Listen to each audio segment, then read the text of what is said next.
Bonsoir et bienvenue dans BBC Info, un programme de BBC News. Voici le sommaire de ce soir. Au Soudan, l'armée a annoncé être arrivée à un accord sur une période de transition politique de 3 ans en vue des transferts du pouvoir aux civils. Les États-Unis ont demandé à leur personnel diplomatique non essentiel de quitter l'Irak en raison de la menace que fait peser l'Iran sur son voisin. Et gros plan sur l'œuvre d'art qui crée la polémique à la Biennale de Venise, la véritable épave d'un bateau de migrants naufragés en Méditerranée. C'est un pas concret vers une accalmie au Soudan. Le Conseil militaire au pouvoir et des représentants des manifestants ont annoncé un accord sur une période de transition politique de 3 ans. Une transition devant préparer un transfert du pouvoir aux civils. Ces négociations avaient été émaillées de violence dans la nuit de lundi à mardi, où 5 manifestants et un officier ont trouvé la mort. Plusieurs dizaines de personnes ont été blessées. Regardez ce sujet de Myriam Lawari. Ça y est, c'est le jour J, le jour d'un accord entre le Conseil militaire au pouvoir et les dirigeants de l'opposition. Lors d'une conférence de presse conjointe, ils ont annoncé les progrès réalisés à ce jour. Ce sera une période de transition de 3 ans, dit-il, puisque l'armée en voulait 2 et l'opposition 4.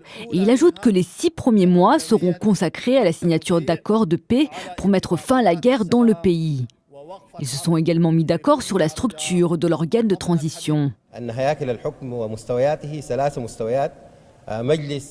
3 structures seront au pouvoir, explique-t-il, avec un conseil exécutif dont la composition n'a pas encore été arrêtée, puis un conseil des ministres et le conseil législatif dont les 2 tiers seront constitués par ses membres de l'opposition.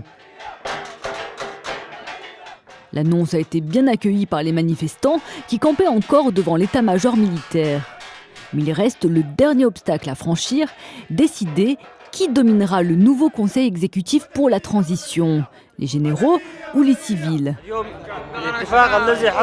Nous sommes optimistes quant à l'accord entre l'Alliance et le Conseil militaire, car il représente une victoire pour le peuple soudanais, une victoire sur les restes du régime évincé et une victoire sur les tentatives des puissances régionales pour vaincre la révolution soudanaise. Ma seule question est de savoir qui garantira cet accord. Après 15 jours de négociations, qui garantira sa mise en œuvre ? Mais les manifestations ont été coûteuses en vie humaine. De nombreuses personnes mortes, arrêtées et torturées. Et voici, pas plus tard que lundi soir, certaines personnes ont été tuées. De nombreux autres blessés lorsque des soldats ont ouvert le feu sur des manifestants.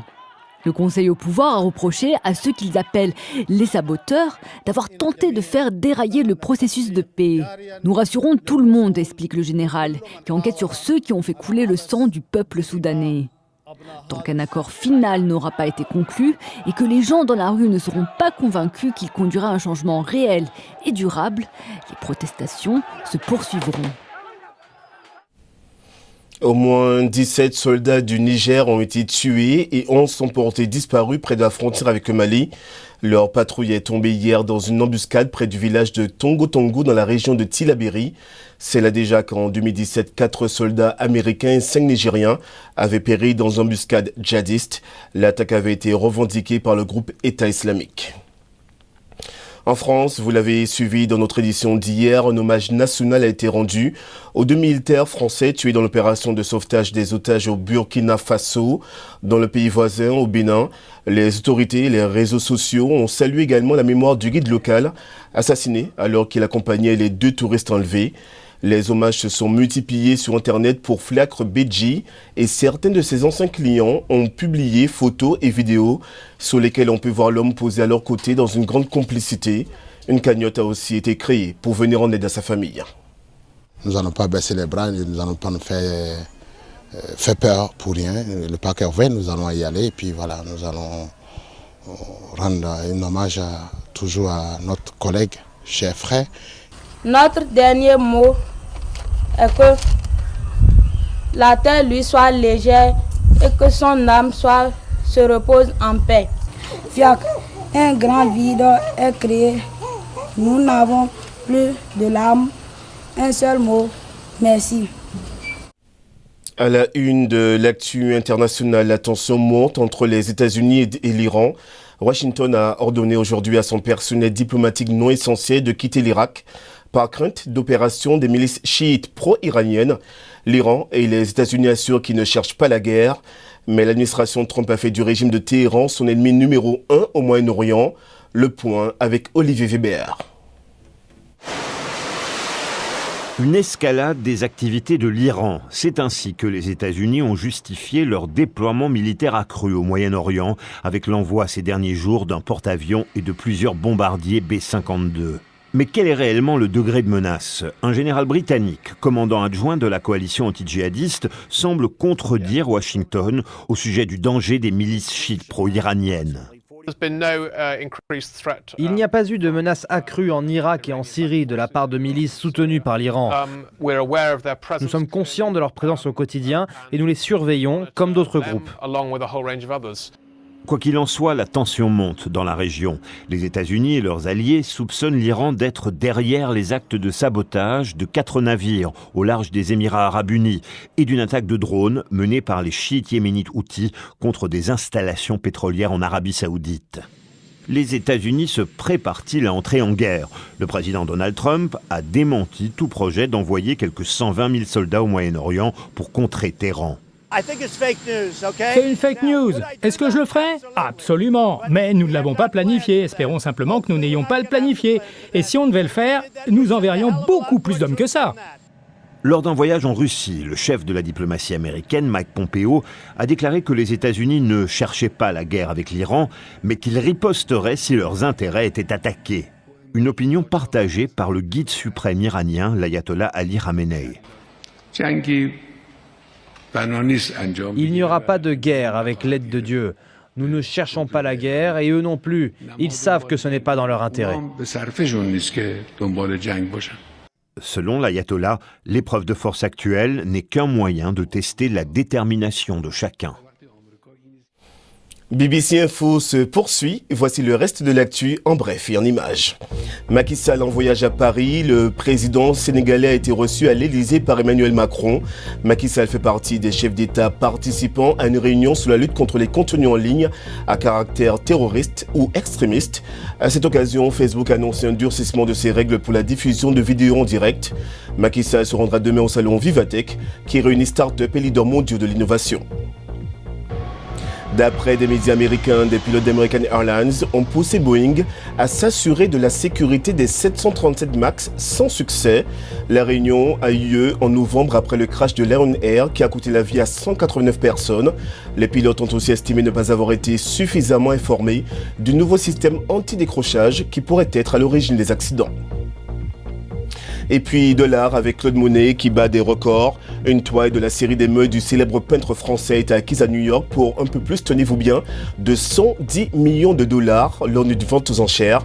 C'est la plus grosse enchère de l'histoire pour une œuvre impressionniste. On reste dans le secteur artistique. La migration et les artistes réfugiés ont trouvé leur place dans l'un des plus grands festivals d'art au monde, avec pour objectif de placer les migrants sous les feux des projecteurs à la Biennale de Venise. L'un est un bateau qui a coulé non loin de l'île italienne de Lampedusa en 2015, tuant des centaines de personnes. L'autre est une exposition qui vise à présenter le travail d'artistes réfugiés. Victoria Ouankunda. Le voyage a été long, mais son navire rouillé et naufragé est enfin à la Biennale de Venise, son premier amarrage depuis sa remontée du fond de la Méditerranée en 2016. Il y a 4 ans que ce bateau a coulé entre la Libye et l'île italienne de Lampedusa. Ce fut une des tragédies les plus choquantes de la Méditerranée, au cours de laquelle entre 700 et 1100 personnes, dont des enfants âgés de 10 à 12 ans, ont trouvé la mort. Parmi les immigrants qui étaient à bord cette nuit-là, il y avait les Érythréens et des Somaliens. Il est amarré à l'Arsenal, l'un des principaux espaces de l'un des festivals artistiques les plus célèbres du monde. Il y a peu d'informations sur ce qui est censé illustrer.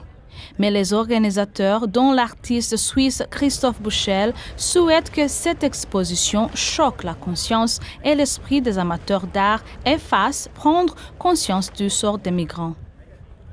L'impact n'est pas tout à fait clair. Les gens s'arrêtent pour prendre une photo ou deux, mais ils passent rapidement à d'autres expositions. De l'autre côté de la lagune, une exposition des Nations Unies a également ouvert ses portes aux visiteurs. Intitulée Rochko à Lampedusa, l'exposition composée d'œuvres faites par des réfugiés vise à susciter une réflexion sur des questions sociales, principalement la réponse à la crise des migrants en Europe. Moi, ça m'a fait plaisir de faire partie de ce groupe parce que pas seulement que j'ai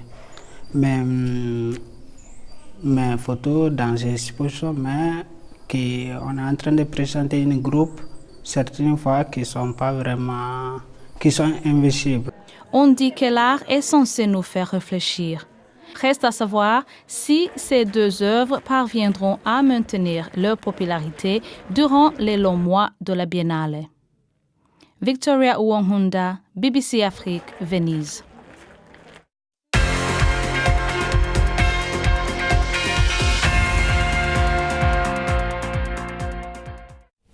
L'actu sportive de ce mercredi 15 mai avec Emmanuel Coste. Bonsoir Emmanuel. Bonsoir Nicolas. Une fois n'est pas coutume, on débute avec la NBA, car les choses très sérieuses ont commencé avec la finale de la Conférence Ouest et le double tenant du titre Golden State qui a pris l'avantage. Oui, tout à fait. Golden State a battu dans sa salle Portland 116-94 avec à la clé 36 points du meneur Stephen Curry réalisés en 35 minutes, donc belle moyenne pour Curry. Golden State qui a un véritable trust sur cette NBA. 2 titres consécutifs, vous l'avez dit. 3 titres au cours des 4 dernières années. Et la seule année, durant ces 4 ans où ils ne l'ont pas gagné, ils étaient finalistes. Donc vous voyez, c'est quand même une belle domination de la franchise californienne qui recevra lors du 2e match dans cette série prévue au meilleur des 7 rencontres, comme toutes les rencontres quand on arrive au play-off. Et puis la nuit prochaine, c'est l'entrée en lice de la meilleure équipe de la saison régulière, Milwaukee, qui dans la finale de la conférence Est, cette fois, recevra Toronto. Et je pense que tous les amateurs de la balle au panier, de la NBA en particulier, se prennent à rêver en une finale idéale entre Golden State, double tenant du trophée, et Milwaukee, la meilleure équipe de la saison régulière. Et on passe quand même au ballon rond, on ne l'a pas oublié aujourd'hui, car Pep Guardiola continue de gagner. Alors, le manager de Manchester City qui a déjà remporté le championnat et la Coupe de la Ligue à la tête de son équipe, s'octroie cette fois-ci le trophée du meilleur manager cette saison en Angleterre. Et une fois de plus, il devance Jürgen Klopp, son alter ego de Liverpool, Mauricio Pochettino qui préside aux destinées de Tottenham et Nuno Espirito Santo, le manager de Wolverhampton, qui était au départ de la saison un des clubs nouveaux promus et qui a réussi la grosse performance de terminer 7e au classement de la Première Ligue anglaise.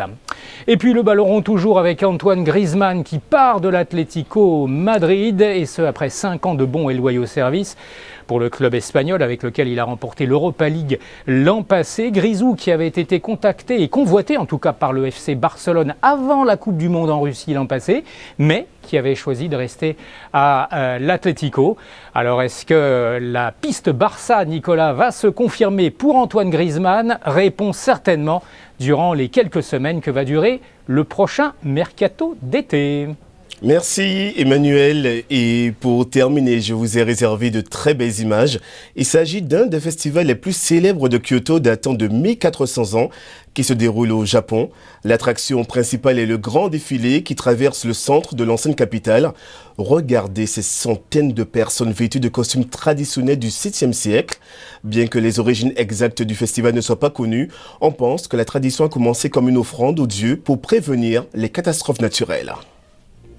Fin de cette édition, toute l'équipe de BBC Afrique se joint à moi pour vous remercier de nous avoir suivis. Merci aussi aux téléspectateurs de Rontachi TV qui nous regardent depuis la RDC. Excellente soirée à tous et à demain.